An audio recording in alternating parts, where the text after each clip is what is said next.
할렐루야. 하이어처치 개척준비 40일 말씀 묵상 26번째 날입니다. 오늘 우리에게 주시는 하나님의 말씀 출애굽기 26장의 말씀을 다 같이 읽어보도록 하겠습니다. 너는 장막을 만들되 가늘게 꼰 배실과 청색 자색 홍색 실로 그룹을 정교하게 수놓은 10폭의 휘장을 만들지니 매 폭의 길이는 28규빗, 너비는 4규빗으로 각 폭의 장단을 갖게 하고 그 휘장 5폭을 서로 연결하며 다른 5폭도 서로 연결하고 그 휘장을 이을 끝폭가에 청색골을 만들며 이어질 다른 끝폭가에도 그와 같이 하고 휘장 끝폭가에 50개를 달며 다른 휘장 끝폭가에도 고 50개를 달고 그 고들을 서로 마주보게 하고 금갈고리 50개를 만들고 그 갈고리로 휘장을 연결하게 한 성막을 이룰지며 그 성막을 덮는 막 곧 휘장을 염소털로 만들되 11폭을 만들지며 그 폭의 길이는 30규빗 너비는 4규빗으로 11폭의 길이를 갖게 하고 그 휘장 5폭을 서로 연결하며 또 6폭을 서로 연결하고 그 6째 폭 절반은 성막 전면에 접어 들이우고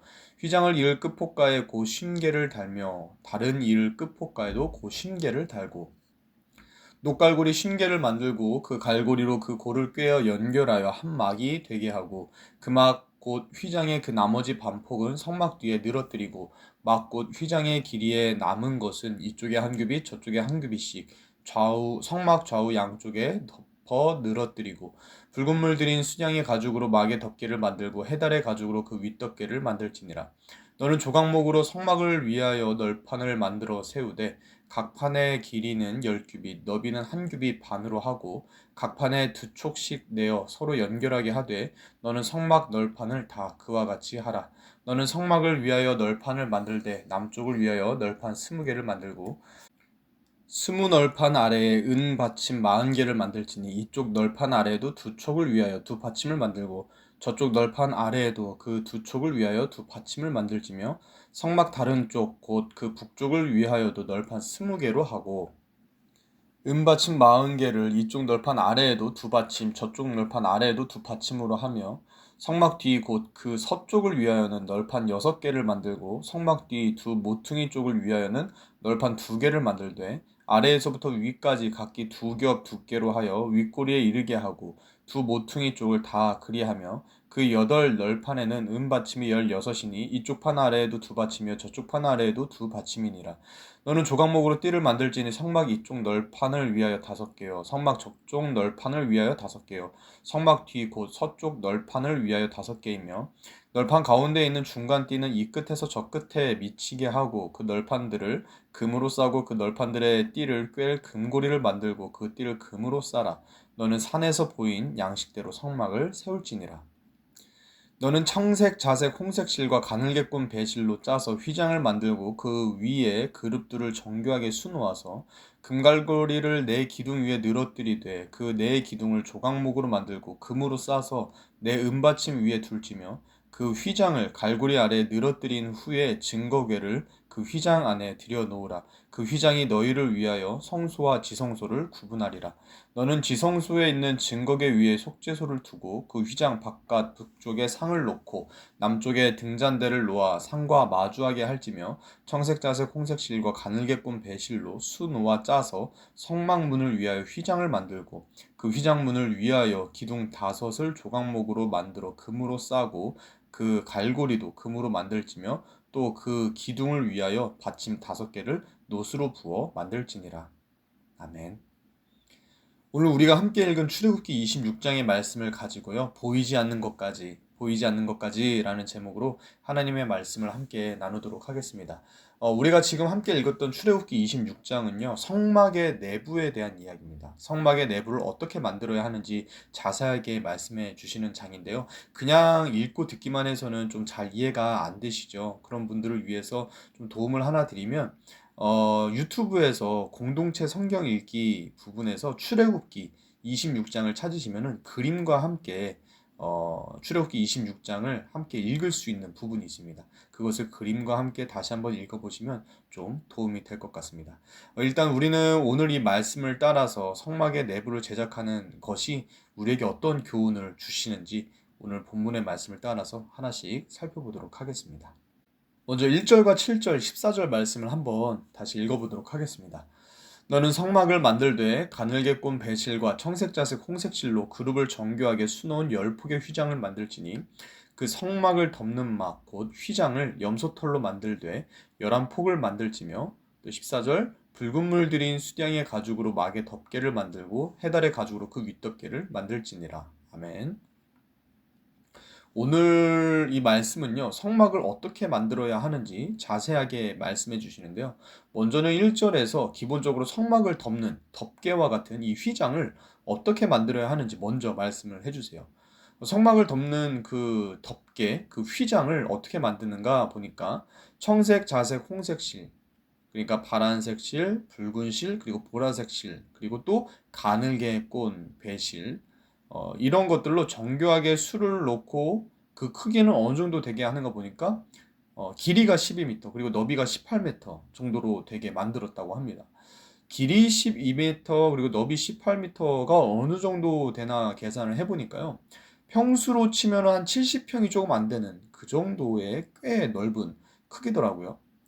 이러한 크기의 70평 정도 되는 크기의 천에 한 땀 한 땀 수를 놓았으니까 그것이 얼마나 멋진 작품이었을까요? 그런데 재밌는 것은 그렇게 한 땀 한 땀 수놓은 그 천을 7절에 가니까 염소털 가죽으로 덮개를 만들어서 덮고 그 다음에 14절에 가서 보니까 또 붉은 물 들인 수량의 가죽 그리고 해달의 가죽으로 그 열심히 만들어 놓은 그 휘장을 덮으라라고 말씀을 합니다.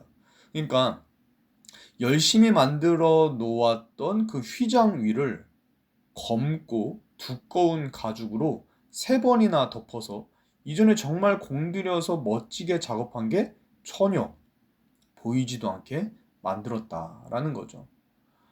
이 말씀이 우리에게 주시는 교훈이 있습니다.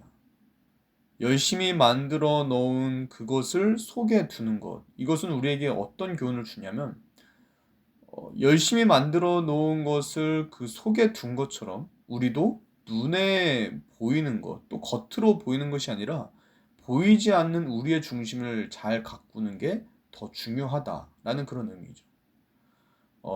저는 오랫동안 부교육자 사역을 했잖아요. 한 10여 년의 부교육자 사역을 하면서 솔직하게 이야기를 하면 저는 눈에 보이는 것들에 공을 많이 들였던 것 같습니다. 눈에 보이는 이미지나 외형, 또 눈에 보이는 외적인 결과 이런 것들을 중요하게 생각했고 또 그것을 잘 포장하려고 해왔던 것 같아요. 그리고 그렇게 겉으로 보이는 것을 화려하게 잘 마감했을 때 사람들로부터 칭찬과 또 인정을 받기도 했었죠. 그런데 그 화려한 외형과 그 멋진 결과만큼 제 안에 마음의 중심이 항상 하나님을 향해서 또 성도들을 향해서 온전했는가 돌아보면 부끄럽지만 대부분은 그러지 못했던 것 같아요. 제가 분당 우리 교회 있을 때 이찬수 목사님이 종종 해주셨던 이야기 중에 하나가 뭐냐면 사역을 불꽃놀이처럼 하지 말아라 라는 거였었거든요. 한순간에 화려하게 터지고 나서는 그 허무한 화양 냄새만 남는 그런 사역을 하지 말라 하셨었던 거죠. 그런데도 저는 그 속에서도 자이든지 또는 타이든지 계속해서 불꽃놀이 사역을 했었던 것 같아요. 그리고 하이어 처치를 개척하면서도 이 마음이 아주 없었던 건 아니었습니다. 어떻게 하면 교회가 매력적으로 보일까? 또 어떻게 하면 홍보를 잘하고 마케팅을 잘해서 사람들이 오게 할까? 이런 마음이 많았죠. 근데 교회 개척을 앞두고 계속해서 기도하면서 또 준비하는 가운데 드는 마음은 뭐였냐면 제가 아무리 홍보를 잘하고 공간을 잘 꾸민다라고 해도 사람들이 우리 교회에는 오지 않을 것 같다라는 그러한 불안감과 패배감이었어요. 시작도 하기 전부터 억눌리는 이 패배감 가운데 그래도 포기할 수가 없어서 계속해서 주님 도와주십시오. 어떻게 해야 합니까? 기도만 할 수밖에 없었죠. 그렇게 기도만 하는 가운데 하나님께 내가 도움을 받을 수 있는 방법이 뭘까를 많이 고민을 했었던 것 같아요.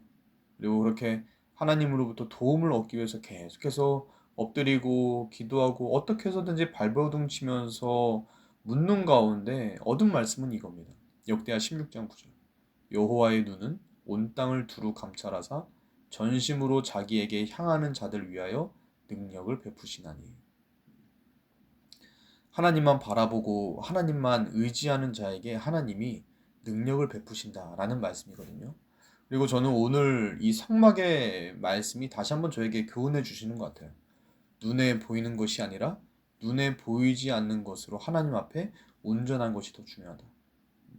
성막을 덮는 첫 번째 천이 가장 화려한 것이었습니다. 그런데 그 가장 화려하고 가장 공들였던 것을 깊숙하게 숨기고 드러나지 않게 했죠. 그럼에도 불구하고 하나님은 그 보이지 않는 것에 가장 신경을 쓰라고 하신 거죠. 어쨌든 드러나지 않고 나타나지 않을 그것에 대해서 하나님께서 더 마음을 쓰고 더 신경을 쓰라 라는 것을 보면서 우리 하이어 처치도 하나님 앞에서 사람들에게 보여지는 것이 아니라 하나님과 우리만 아는 것에 있어서 더 신경 쓰는 교회가 되었으면 좋겠다라는 마음을 좀 가지게 됐습니다. 우리 하이어 처치가 겉으로 보이는 숫자나 규모 그리고 사역의 다양함 거기서 나오는 화려함 이런 게 아니라 보이지 않는 우리의 마음을 하나님 앞에 온전하게 준비하고 또 보이지 않는 하나님의 임재를 갈망하는 그 갈망하는 마음 또 보이지 않는 자리에서 기도하면서 하나님을 찾고 또 하나님을 만나는 교회 그렇게 겉으로 화려하고 아름다운 교회가 아니라 보이지 않는 내면이 보이지 않는 영적인 것이 더 화려하고 아름다운 교회를 이루는 우리 하이어 처치가 됐으면 좋겠습니다. 그렇게 보이지 않는 것에 더 신경 쓰고 보이지 않는 것에 더 공을 들일 수 있는 저와 여러분들이 다 되시기를 우리 예수님의 이름으로 축복합니다.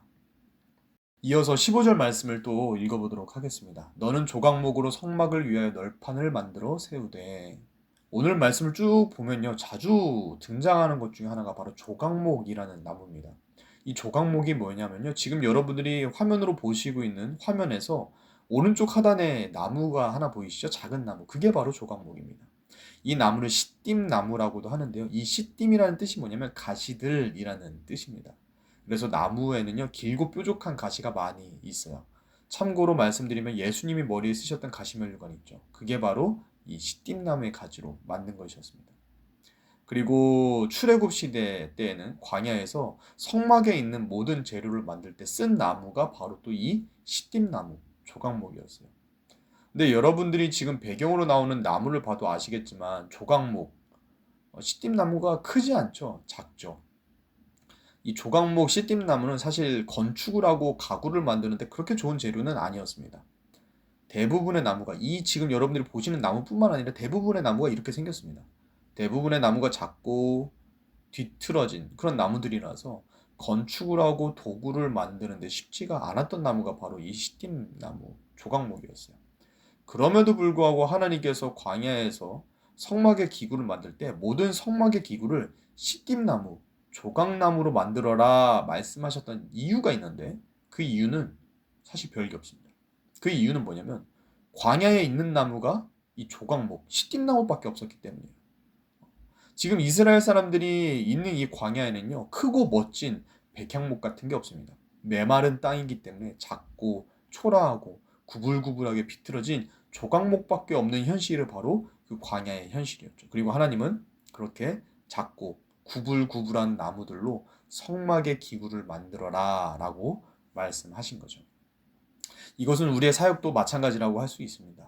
우리가 교회를 이루고 또 섬길 수 있는 것, 그것은 우리에게 뭔가 대단한 재능이 있고 은사가 있어서 우리가 교회에서 사역하고 하나님께 쓰임받는 것이 아닙니다. 우리는 사실 조각목 같은 사람들입니다. 우리는 조각목과 같이 작고 보잘것없고 구불구불하고 또 마음과 속이 베베꼬인 그런 사람들일 수도 있는데 그럼에도 불구하고 하나님은 우리가 가진 것 그대로 우리의 모습 그대로 하나님은 사용하시겠다라고 말씀하시는 거예요. 그리고 우리가 하나님이 우리를 그 조각목으로의 부르심 하나님이 우리를 조각목으로 내가 쓰겠다 하시는 그 초청에 우리가 아멘하면서 우리의 조각목을 잘라드릴 때 하나님은 작고 별 볼 일 없는 우리 인생의 조각목을 가지고 하나님의 일을 위해 다듬으시고 하나님의 영광을 드러내는 일에 사용하실 줄로 믿습니다. 성경은 이렇게 말씀하세요. 고린도전서 1장 27절부터 29절까지의 말씀을 제가 읽어드리겠습니다. 그러나 하나님께서 세상에 미련한 것들을 택하사 지혜 있는 자들을 부끄럽게 하려 하시고 세상에 약한 것들을 택하사 강한 것들을 부끄럽게 하려 하시며 하나님께서 세상에 천한 것들과 멸시받는 것들과 없는 것들을 택하사 있는 것들을 폐하려 하시나니 이는 아무 육체도 하나님 앞에서 자랑하지 못하게 하려 하심이라. 아멘. 우리는 항상 생각해야 될 것이 우리가 쓰임 받는 것이 우리가 뭐가 대단하고 잘나서 쓰임 받는 것이 아니다라는 거예요. 우리가 쓰임 받는 것은 오히려 우리가 약하기 때문에 하나님의 강함을 드러낼 수 있어서 쓰임 받는 것입니다. 또 우리가 쓰임 받는 것은 우리가 부족하기 때문에 하나님의 채우심과 하나님의 풍성하심을 온전히 드러내고 나타낼 수 있기 때문에 우리가 부족함에도 쓰임 받는 것이죠. 하나님은 오늘 조각목과 같은 작고 초라한 우리를 부르십니다. 그리고 음성을 들려주시는 거예요. 주가 쓰시겠다 하라. 작은 나귀 새끼가 예수님께 쓰임받고 또 작은 조각목이 하나님께서 성막을 만드는 데 사용하신 것처럼 작게만 보이고 부족하게만 느껴졌던 나의 재능 또 은사 경험이라고 하더라도 순종으로 드리고 순금같이 쓰임받을 수 있는 저와 여러분들이 다 되시기를 우리 예수님의 이름으로 축복합니다. 아멘. 마지막으로 33절 말씀을 좀 읽어보겠습니다. 그 휘장을 갈고리 아래에 늘어뜨린 후에 증거궤를 그 휘장 안에 들여놓으라. 그 휘장이 너희를 위하여 성소와 지성소를 구분하리라. 아멘. 하나님께서는 하나의 성막을 만들게 하시고는요. 그 성막 안에서 성소와 지성소를 구분해 놓으라고 말씀을 하세요. 그리고 지성소 안에는 법궤가 있고 그 위에는 시은좌라고 해서 하나님이 임재하시는 자리가 있었습니다. 그리고 그 지성소 안에는 아무나 또 아무 때나 들어갈 수가 없었어요. 그 안에 들어갈 수 있는 사람은 대제사장 한 명뿐이었고 또 그 대제사장도 아무 때나 들어가는 것이 아니라 1년에 한 번 수장절, 초막절에 그때만 한 번 그 지성소에 들어가서 이스라엘 백성들의 모든 죄를 속죄하는 그런 의식을 그 지성소 안에서 행했었죠. 사실 하나님께서 성막을 만드신 이유가 이스라엘 백성들과 이스라엘 사람들과 함께하기 위해서 성막을 만들려고 하셨는데 이스라엘 사람들과 함께하기 원하여서 성막을 만들려고 하시면서 왜 또 하나님은 하나님이 계신 그 지성소 안에는 아무나 들어가지 못하게 하시고 또 들어가도 1년에 한 번만 들어가게 하셨던 걸까요? 그것은 하나님의 거룩하심이 우리의 죄와 함께할 수 없기 때문이었습니다. 거룩하고 공의로운 하나님 앞에 우리가 죄를 가지고 가면 우리는 죽을 수밖에 없다는 것을 알게 해주시기 위함이었던 거죠. 예를 든다면 이런 겁니다. 만약에 우리가 손에 물이 잔뜩 묻은 상태로 전기 코드를 붙잡고 콘센트에 꽂으려고 하면 어떻게 될까요? 큰일 나죠. 안 되는 겁니다. 감전으로 큰 사고가 날 수도 있는 거예요. 그렇다면 우리가 손에 물이 묻은 상태에서 감전 사고가 나지 않게 콘센트를 꽂으려면 어떻게 해야 될까요? 코드로 콘센트 꽂으려면 손에 있는 물기를 완전히 제거해야겠죠. 그렇죠? 손에 있는 물기를 완전히 제거하고 확인한 이후에 코드로 콘센트에 조심스럽게 꽂아야겠죠. 마찬가지입니다. 나의 젖은 손에 물과 같은 죄를 제거하지 않고 하나님 앞에 나아갈 때 우리는 죽을 수밖에 없다는 거예요. 그래서 내 손에 있는 이 물을 제거하는 것과 같이 죄를 제거하는 과정과 그 단계를 거쳐야 한다. 그리고 그것이 뭐예요? 우리가 하나님을 경외하는 마음으로 하나님을 두려워하는 마음으로 하나님 앞에 회개하며 하나님을 존중하는 마음으로 하나님 앞에 나아갈 때 우리는 하나님께 용납받을 수 있다라는 것을 하나님께서는 이 성소와 지성소의 구분으로 말씀을 해주시는 거죠. 하나님께서 분명히 말씀하셨어요. 지극히 존귀하며 영원히 거하시며 거룩하다 이름하는 이가 이와 같이 말씀하시되 내가 높고 거룩한 곳에 있으며 또한 통회하고 마음이 겸손한 자와 함께 있나니 이는 겸손한 자의 영을 소생시키며 통회하는 자의 마음을 소생시키려 함이라. 아멘. 거룩하고 또 영원하시고 또 전능하신 여호와 하나님 앞에서 우리의 마땅한 자세가 있는데 그것은 뭐냐면 하나님 앞에 두렵고 떨림으로 하나님 앞에 겸손하게 경외하는 마음으로 나아가는 것. 이것이 영원하시고 거룩하신 여호와 하나님 앞에서 우리의 마땅한 자세다라는 거죠. 이것이 바로 우리가 경외하는 마음이 바로 우리가 하나님께 나아가는 방법이 된다라는 거예요. 제사장들, 대제사장들은 1년에 한 번 스스로 겸비함으로써 성막들을 지나 성소를 지나 지성소로 그렇게 하나님 앞에 겸손함으로 나아갔었던 것처럼 하나님 앞에 날마다 겸손한 마음으로 하나님을 경외하는 마음으로 하나님 앞에 한 걸음 한 걸음 담대하게 나아갈 수 있는 믿음의 사람들이 저와 여러분들이 다 되시기를 우리 예수님의 이름으로 축복합니다. 아멘. 말씀을 맺겠습니다. 하나님은 성막을 만드는 자세한 이야기들을 우리에게 해주시면서 우리가 하나님 앞에 어떻게 나아가야 하는지 오늘 말씀을 통해서 알게 해주셨습니다. 우리는 하나님 앞에 나아갈 때 겉으로 보이는 외형이 아니라 눈에 보이지 않는 우리의 마음을 더 준비하고 눈에 보이는 현상이 아니라 눈에 보이지 않지만 분명한 하나님의 임재를 더 갈망하면서 나아가야 합니다. 그렇게 눈에 보이지 않는 것에 우리는 더 공을 들여야 합니다. 또 나의 삶에 자꾸 부족해 보이는 그런 조각목들, 그런 것들 이게 무슨 소용이 있겠는가, 쓸모가 있겠는가 하는 것이 아니라 주가 쓰시겠다 하라 할 때에 순종함으로 하나님께 우리의 작은 조각목 하나님께 드려야 합니다. 나의 삶의 작은 조각목을 하나님의 명령에 순종함으로 드릴 때 하나님은 우리의 삶의 조각목을 다듬으시고 새롭게 하셔서 하나님의 영광을 위한 도구로 사용하실 것입니다. 그렇게 나의 보이지 않는 속마음을 아시고 또 조각목 같은 내 인생도 새롭게 만드시는 그 거룩하고 전능하신 하나님 앞에 우리가 나아가는 그 자세는 겸손함과 경외함 이것입니다. 그렇게 우리가 하나님 앞에 겸손함과 경외함으로 나아갈 때 우리는 더 깊은 하나님의 은혜와 임재와 하나님과의 관계 속으로 나아갈 수 있는 것이죠. 하나님 앞에 보이지 않는 우리의 마음의 중심을 드리고 조각목과 같은 순종을 드리고 또 지성소 앞에서의 겸손과 경외하는 마음으로 날마다 하나님 앞으로 가까이 나아갈 수 있는 저와 여러분들이 다 되시기를 우리 예수님의 이름으로 축복합니다. 아멘. 제가 한번 기도하겠습니다. 살아계신 하나님 아버지 감사합니다. 오늘도 우리에게 말씀을 주시고 주님 주신 그 말씀으로 하나님의 마음과 생각을 알 수 있게 해주심에 감사를 드립니다. 주님, 우리가 더 이상 눈에 보이는 것에 집중하는 것이 아니라 눈에 보이지 않는 우리의 마음과 정성을 준비하는데 더욱더 힘쓰는 우리가 되어지게 하여 주시옵소서. 또 눈에 보이지 않는 순종, 또 눈에 보이지 않는 이 경외하는 마음을 가지고 날마다 하나님 앞으로 가까이 나아가면서 하나님의 임재 안에서 하나님과 친밀하게 교제하며 하나님의 사랑 안에서 살아가는 우리 모두가 되어지게 하여 주시옵소서.